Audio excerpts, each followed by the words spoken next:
Raji, if you could begin and address in Hindi, सबको थोड़ा film का एक brief they they and then we can take it on.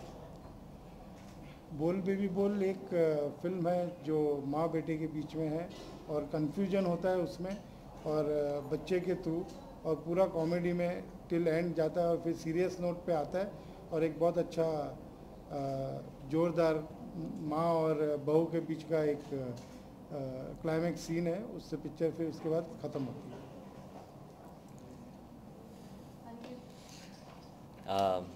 Hello all, बोल Baby बोल हमारी जो फिल्म है वो कल रिलीज़ हो रही है और we are ready to rock and roll with Bol Baby Bol and primarily एक कॉमेडी फिल्म है और लेकिन जहाँ पे माँ और बेटे का रिलेशन आता है वहाँ पे एक स्ट्रॉन्ग इमोशनल कंटेंट आ ही जाता है और एक स्लैपस्टिक और सिटकॉम बोल सकते हैं इस फिल्म को। वेरी सिचुएशनल और कैरेक्टर बेस्ड कॉमेडी है और एक स्ट्रॉन्ग इमोशनल कंटेंट भी है। सो एक ओवरऑल एक पूरा एंटरटेनमेंट पैकेज इस फिल्म के साथ दर्शकों को मिल सकता है, ऐसा मुझे लगता है। Good evening everybody. बोल बेबी बोल ये एक मराठी फिल्म है जो मैंने 20 सालों बाद एक मराठी फिल्म की है। इससे पहले मैंने 3-4 फिल्में की, 2 में तो सिर्फ लावणी ही थी, आंध्रा मारतो डोला और भिंगरी। उसके बाद मैंने चंगू मंगू, एक गाड़ी बाकी अनाड़ी फिल्में की, लेकिन उस वक्त फिर उसके बाद कोई मराठी का अच्छा मतलब रोल मेरे सामने आया नहीं। अब 20 साल बाद अब मैंने भी थोड़ी थोड़ी मराठी बोलनी प्रैक्टिस शुरू कर दी है, तो मेरा भाई बलराज ये कहानी लेकर आया मेरे पास और बोला, हालांकि उस वक्त मैं बहुत बिजी थी, मैं कर नहीं पा रही थी, बट रोल सुन के मुझे ऐसा लगा कि नहीं, अगर मुझे मराठी में आना है तो ये एक बहुत अच्छा रोल है मेरे लिए, एक बहुत अच्छी कहानी है, एक डिफरेंट है, एक मॉडर्न और यंग को उन्होंने मिक्स करके एक कहानी बनाई है, तो मुझे ये पन बहुत अच्छा लगा। तो मैंने बल्लू से कहा कि 2 दिन दे दो, पर सोचना क्या था, करना ही था मुझे। तो ये फिल्म मैंने की और मुझे करके बहुत अच्छा लगा और आशा रखती हूँ कि आगे भी बहुत सारी मराठी फिल्में मैं करूँगी और बहुत अच्छी मराठी बोलूँगी। बोल बेबी बोल एक सॉलिड कॉमेडी है और अरुणा जी अनिकेत इन लोग की जो स्टोरी है और लाइनअप है बहुत ज़बरदस्त है। लेकिन बहुत मतलब तुम्हें क्यों लगा कि ये फिल्म लेनी चाहिए, लोगों के सामने आनी चाहिए? बहुत मोटिवेटेड जी हमारे पास आए थे, जब भी हमने देखी थी तो स्टार्टिंग की मतलब एक 12 मिनट की झलक देखी थी और इमीडिएटली बोलते हैं लॉक कर लेते हैं। एक ऐसी फील है अंदर जो खींच लेती है कि नहीं करनी ही है। और आफ्टर ऑल अरुणा जी आफ्टर 20 इयर्स इनकी ये तीसरी सुपरहिट होने वाली है अभी इस साल। ये फिल्म में सिर्फ कॉमेडी नहीं है, सिर्फ इमोशंस नहीं है, इसमें सस्पेंस है, रोमांस है, सब रस है। जब आप एक से बोर हो जाएं तो दूसरा मिल जाएगा, दूसरे से बोर होकर तीसरा मिल जाएगा।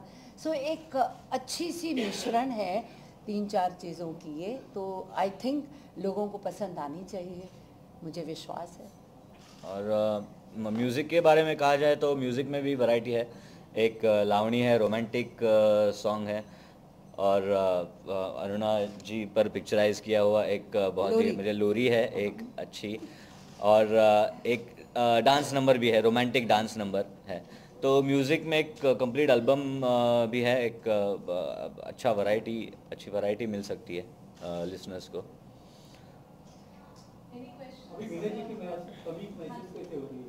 सॉरी, अच्छा तो लग ही नहीं सकता भैया, we all are missing him, क्योंकि इतना प्यार से उन्होंने हम सबसे काम करवाया है और बहुत ही सॉफ्ट स्पोकिंग डायरेक्टर थे, बहुत प्यार से सबसे बात करते थे, कोई टेंशन हो तो इजीली सॉल्व करते थे, डाउन टू अर्थ पर्सन थे। और मुझे बहुत दुख हो रहा है कि इस पिक्चर की सक्सेस देखने के लिए वो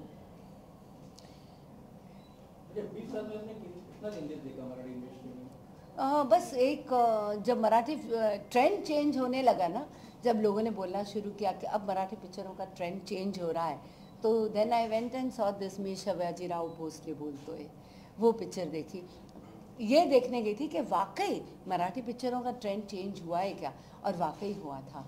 रियली वो पिक्चर देख के ऐसा लगा कि अब मराठी फिल्म तो एक दूसरी हाइट पे जा रही हैं। इंडस्ट्री में चेंज, सॉरी, इंडस्ट्री में चेंज, मराठी इंडस्ट्री में क्योंकि मैंने ज़्यादा काम नहीं किया है तो इतना पता नहीं चलता है।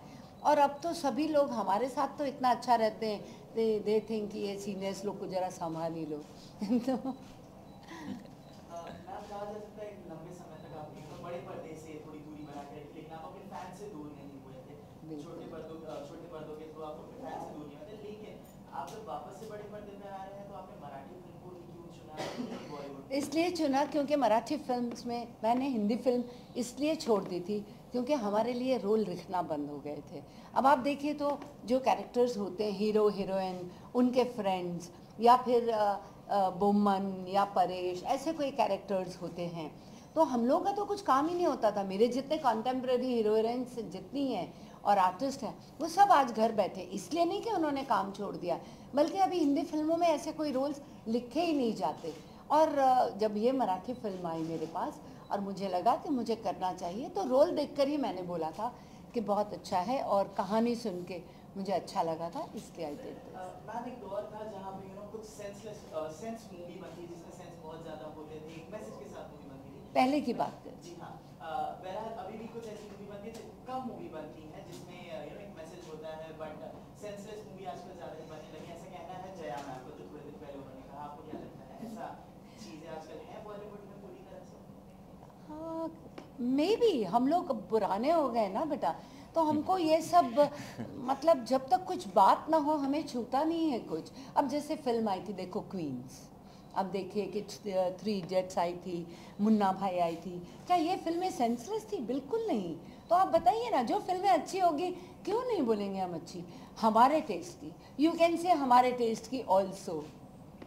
अर्चना जी, जैसे कि आपने कहा कि किरदार अब जो पहले लिखे जाते थे अब आप वाले किरदार लिखने बंद हो गए, जी हाँ, कोई टीज है उन राइटर्स से या? बिल्कुल नहीं, मेरे ख्याल से शायद वो आज की मांग है तो वो कर रहे हैं। मैम फिर ये तब्दीली होगी कैसे, कैसे 70 mm की राह? जैसे अपने आप ये सब हो गया वैसे वो भी हो जाएगा।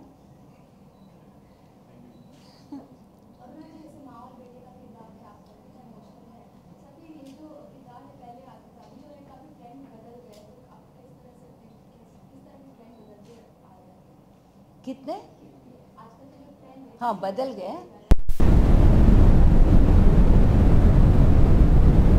मुझे लगता है इमोशंस के बगैर हिंदुस्तान तो नहीं जी सकता। देखिए आप कुछ भी कर लीजिए, आप कुछ भी दे दीजिए उन्हें।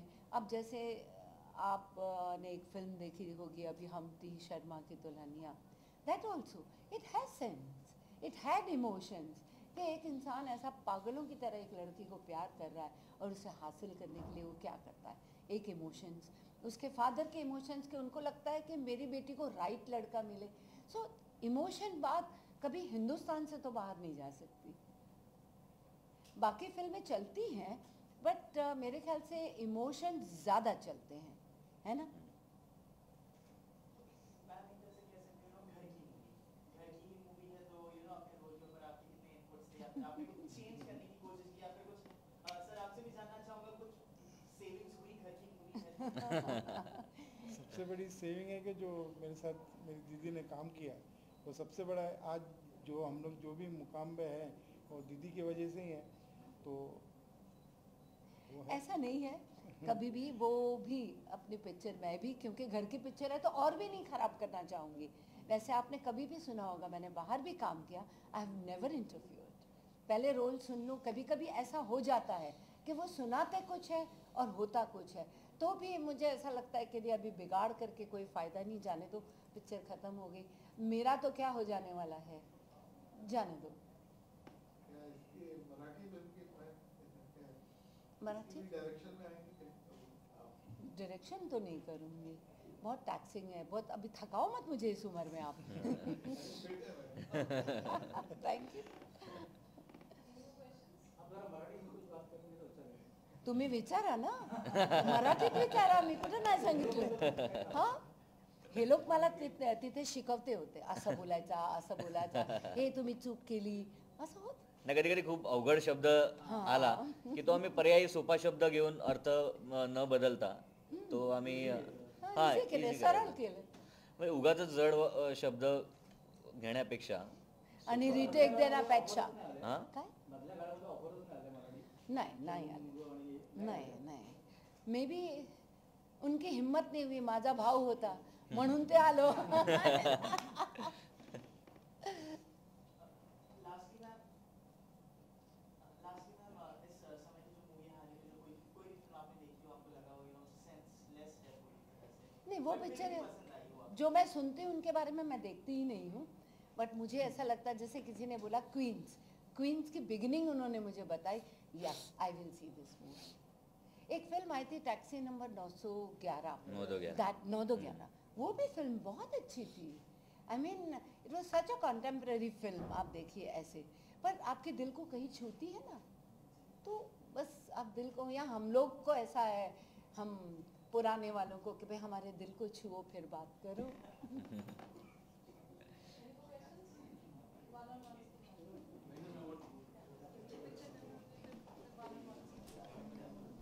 अली भाई कैसे हैं